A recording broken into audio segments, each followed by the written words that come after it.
আজকে প্রথমেই আমি এই দলের যে প্রতিষ্ঠাতা সালাউদ্দিন কাদের চৌধুরী তার রুহের মাগফিরাত কামনা করছি, শ্রদ্ধার সাথে স্মরণ করছি। সেই সাথে বাংলাদেশের আপামর জনতার থেকে শুরু করে বিএনপির কাছে আবেদন করব তাকে যে হত্যা করা হয়েছে সেই হত্যার বিচার চাওয়ার জন্য, এবং বর্তমান যে সরকার আছে তাদেরকে বলবে এই খুনের বিচার করবে। সেই সাথে সকল মুক্তিযোদ্ধা এবং জুলাই যোদ্ধা এবং গণতন্ত্র ভোটের জন্য যারা যুদ্ধ করেছেন তাদের রুহের মাগফিরাত কামনা করছি, এবং যারা এখনো আছেন তাদের সাফল্য কামনা করছি। সেই সাথে এই দলের আজকে যে প্রতিষ্ঠাতা থেকে তাদের সাফল্য কামনা করছি। আমি আজকে একটা কথা বলবো শুধু, ডক্টর ইউনূস স্যার আপনাকে কিন্তু আমরা এনেছি।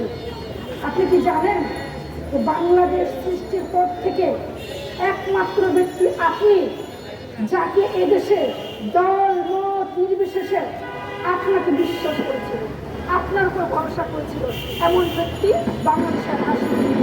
শেখ মুজিবুর সাহেব এমন ছিলেন না, এমন অপ্রতিদ্বন্দ্বী জনপ্রিয় ছিলেন যাকে বিশ্বাস করে উঠতে পারেন না, আস্থাবান উঠতে পারেন না। শুনতে খারাপ লাগলে আমি শহীদ জিয়ার আদর্শের উপর শুনছি, তারপরে বলবো সেই শহীদ জিয়ার ছিল আওয়ামী লীগ এবং কিন্তু আপনাকে বাংলাদেশের সবাই মেনে নিয়েছিলেন এবং এখন আপনার উপর ভরসা করে আছে। তাই আজকে বলবো একটা কথা খুব সংক্ষেপে, বাংলাদেশের মাঠে ময়দানে আমরা যারা ঘুরে বেড়াচ্ছি, ঘরে ঘুমোতে পারতেছি না টেনশনে, কারণ চিন্তায় ঘুমোতে পারি না, কারণ বাংলাদেশের বুকে একটা মানবিক বোমা বেড়ে উঠছে। দিন দিন সেটা কত দূরে চলে গেছে হিসাব করছেন। রোহিঙ্গা নামে যে মানবিক সংকট আমাদের বাংলাদেশে আছে, আমরা তাকে সংকট বলবো না, আমরা ততক্ষণ সংকট বলবো না যতক্ষণ তারা আমাদের দেশে আছেন। কিন্তু আমি এটুকু বলতে চাই, যারা আসলেন, যখন এই বাংলাদেশে রোহিঙ্গারা আসলেন, তখন তাদের ঘরে যে 5 বছরের একটা সন্তান ছিল, সেই সন্তানটা আজকে কোথায় আছেন? তার বয়স কত? সে কি করছেন? কোন ইউনিভার্সিটিতে পড়ছেন? তিনি কি চাকরি করছেন? তিনি কি রিক্সা চালাচ্ছেন? সেই ডাটাটা কি আপনাদের আছে? সেই ডাটাবেস কি করছেন? তারা কত সংখ্যা বেড়ে যাচ্ছে? তারা কি আমাদের বাংলাদেশে আদর্শ নেওয়া হচ্ছে? তারা কি বাংলাদেশে হয়ে গেছেন? ডক্টর ইউনূস স্যার বাংলাদেশের রাজনৈতিক দলদের, সব রাজনৈতিক দলের একটা সরকার গঠন করে তাদের কিছু বাইন্ডিং থাকে, তারা কোনো কিছু চাইলেও করতে পারে না। আপনার কিসের বাইন্ডিং? আপনার কিসের বাধা? আপনি তো এই জিনিসটা, আপনি আন্তর্জাতিক নেতা, আপনি শুধু নোবেল প্রাইজ পান নাই, আপনি সারা বিশ্বে 100 জন মানুষের মধ্যে 10 জনের একজন।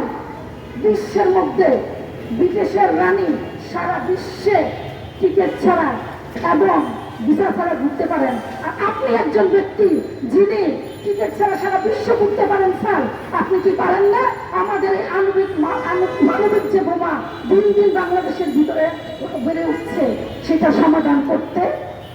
আপনার কাছে অনুরোধ স্যার, আমরা বাঁচতে চাই, আমাদেরকে টেনশন মুক্ত করুন।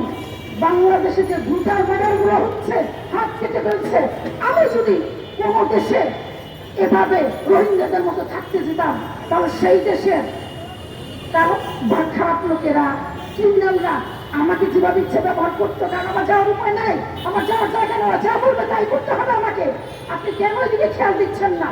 তাদেরকে মনিটরিং করেন, তাদের বাংলাদেশ তাদের স্বজায়গায় স্বস্থানে সুন্দরভাবে আইনগতভাবে অধিকারের সাথে তাদেরকে প্রস্থান করার অনুরোধ করছি। তাদের ব্যবস্থা করুন স্যার। আরেকটা কথা বলবো স্যার, সবসময় আমি বলি, জনগণের কথা বলি, ঋণের কথা বলি। স্যার আপনি নোবেল পুরস্কার পেয়েছেন ক্ষুদ্র ঋণের জন্য, আর আমার বাংলাদেশে, আপনার বাংলাদেশে ঋণের গায়ে গরিবরা মারা যাচ্ছে, কিস্তির টাকা দিতে না পারে গরিব আত্মহত্যা করছে কেন স্যার? বাংলাদেশে হাজার হাজার কোটি টাকা রাজনীতিবিদরা মেরে খাচ্ছে, আমাদের পর্যন্ত আবার বিচার করেছেন, একটা বছরের বেশি সময় দিয়ে দেবো। স্যার, আমরা নাগরিক অধিকারের স্বাধীনতা নামের যে অরাজনৈতিক সংগঠন আছে সেখান থেকে আমরা 13 দফা নিয়ে এই যে বিভিন্ন এনজিও আছে টাকা দিচ্ছে কিস্তিতে, সেই 13 দফা নিয়ে আপনার কাছে আসবো। আমরা খুব তাড়াতাড়ি সাংবাদিকদের কাছে সেগুলো তুলে ধরবো। আমরা সেগুলো চাই। এক দেশে দুই দিন চলতে পারে না, দুই আইন চলতে পারে না। একটা গ্রুপ 1000 কোটি টাকা নিয়ে যাচ্ছে, তার ছেলেকে তো ধরে নিয়ে যায় না। আমি একটা মামলা সলভ করেছি, একজন মহিলা মাত্র 2500 টাকা কিস্তির টাকা সকালবেলা দিতে পারে নাই, বলেছে আমি সন্ধ্যার পরে দিব, সন্ধ্যার মধ্যে দিব।